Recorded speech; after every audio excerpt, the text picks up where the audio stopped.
Mengapa ada banyak macam insulin? Apa saja dan bagaimana cara kerjanya? Hai semuanya, kembali lagi dengan aku Nasvino di channel VRD In Official. Kali ini kita akan bahas terkait insulin yang biasanya diberikan pada penderita diabetes atau kencing manis ketika pulang dari rumah sakit. Untuk konten gratis lainnya, mari kita mulai dengan berbicara tentang beberapa jenis insulin yang paling umum digunakan.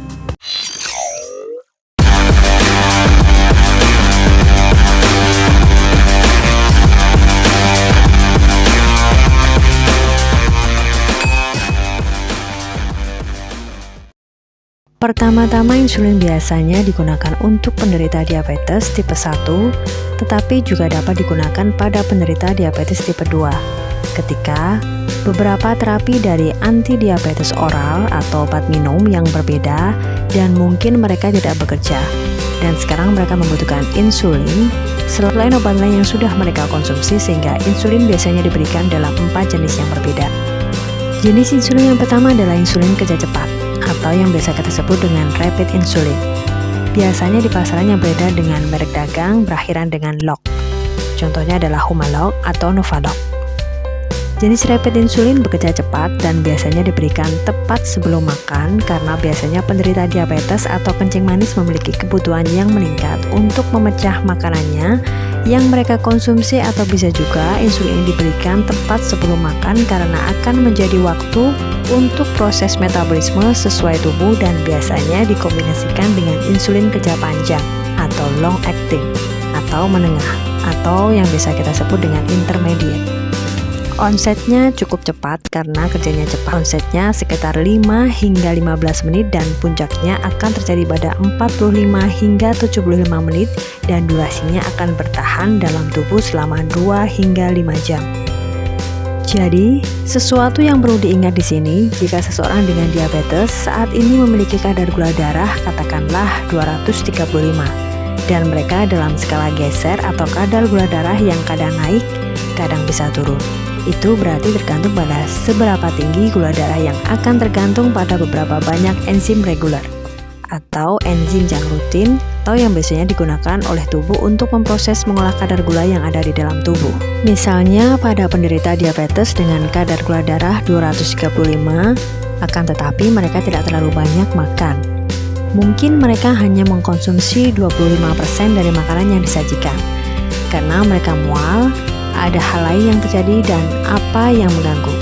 Mereka tidak terlalu lapar, jadi sekarang mengetahui bahwa insulin durasinya 2-5 jam, kita harus mengantisipasi ketika kita melihat atau memantau makanan yang dimakan penderita diabetes bahwa mungkin 2-5 jam setelah kita baru memberikan insulin kerja cepat ini, mereka mungkin menunjukkan tanda-tanda atau gejala hipoglikemi atau kadar gula darah yang rendah atau di bawah normal. Untuk gula darah sewaktu atau gula darah acak, normalnya adalah kurang dari 200.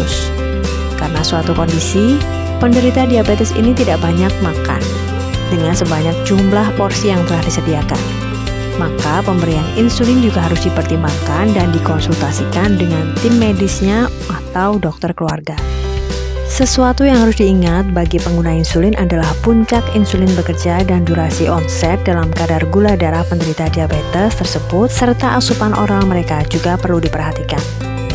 Kategori berikutnya adalah insulin kerja pendek atau yang bisa disebut dengan short acting, yang biasanya beredar pada merek dagang di pasaran berakhiran dengan lin, dan juga disebut insulin reguler atau rutin.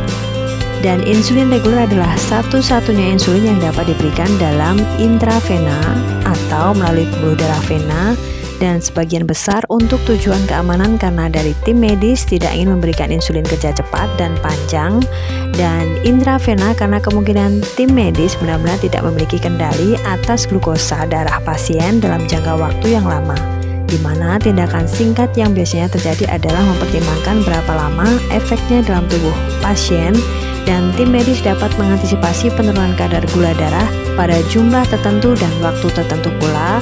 Dan kita akan membahas bahwa insulin kerja pendek diakhiri dengan lin, contohnya adalah Humalin dan Nobel, dan biasanya diberikan penderita diabetes pada saat makan makanan yang akan dimakan dalam waktu 30 hingga 60 menit. Jadi tidak tepat jika insulin ini diberikan secara cepat sebelum makan, tetapi untuk makan dalam waktu 30 sampai 60 menit.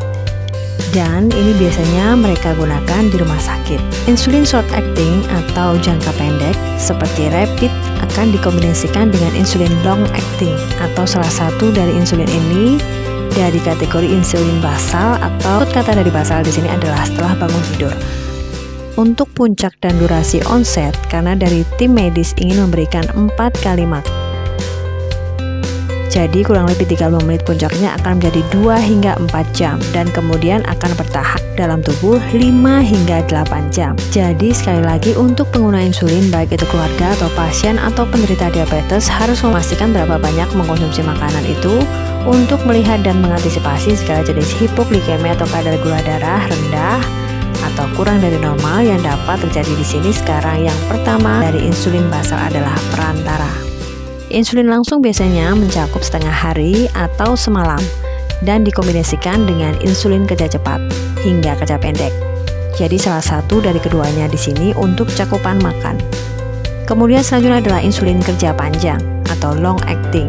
Dan contohnya adalah Lantus atau Largay atau yang biasanya berakhiran dengan mir. Insulin ini disebut dengan insulin basal karena itu berlangsung sekitar 24 jam dan biasanya juga dikombinasikan dengan insulin kerja cepat atau pendek untuk cakupan makan. Memberi pasien dosis 1 kali sehari tetapi memberi pasien tingkat insulin tertentu sepanjang hari. Dan yang perlu dikhawatirkan adalah cakupan makanan karena kebutuhan insulin akan meningkat karena sekarang kita mengirimkan glukosa ekstra ke sistem pasien yang perlu dipecah untuk insulin kerja panjang 1 hingga 2 jam tetapi tidak ada puncak atau lembah pada proses kerja insulin ini. Pada dasarnya hanya satu grafik stabil. Durasi kerja dari insulin jenis ini adalah 20 hingga 24 jam. Jadi, insulin kerja cepat dan pendek sebagian besar digunakan untuk cakupan makan tergantung pada kapan pasien menerima makanan dan kemudian oleh tim medis diberikan insulin yang memiliki kerja menengah dan panjang sebagai dasar untuk pemberian insulin. Selain itu, untuk lebih dari kontrol jangka panjang dan stabil jangka panjang atau pelepasan insulin. Dan bagaimana dokter akan memilih untuk meresepkan obat ini akan tergantung pada gaya hidup pasien mereka, kemampuan untuk mengelola insulin mereka, dan banyak faktor berbeda yang berperan di sini. Semoga video ini bermanfaat. Sampai jumpa di video selanjutnya.